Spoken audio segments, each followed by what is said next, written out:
Panchbibi station সর্বজনীন জয় মা সুরকালী মন্দির। জয় মা কালী, জয় মা কালী।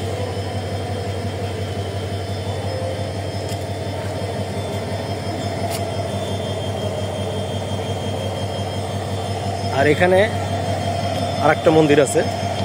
এই মন্দির দুইটা স্টেশনের উপরে, পাঁচবিবি স্টেশনের উপরে এই মন্দির দুইটা। এটা হচ্ছে নিচে পাঁচবিবি স্টেশন সর্বজনীন শ্রী শ্রী মুন্ডা কালীর মন্দির।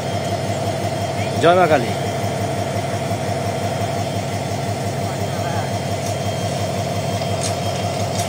বাহ, স্টেশনের উপরে দুটো কালী মাতার মন্দির, চমৎকার।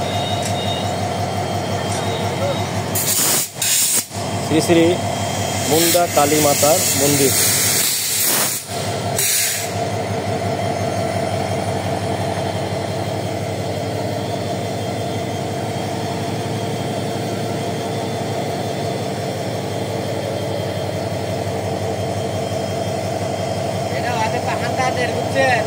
মুন্ডা কালী মন্দির লেখা আছে, দেখেন মুন্ডা কালী মন্দির, শ্রী শ্রী মুন্ডা কালী মন্দির, মানে পাহাড়টা আছে মনসামা।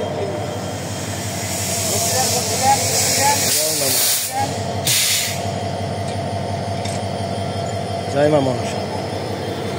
চমৎকার, স্টেশনের উপরে বেশ সুন্দর দুটা কালী মাতার মন্দির, মা মনসার এখানে স্থান দেওয়া হয়েছে। চমৎকার।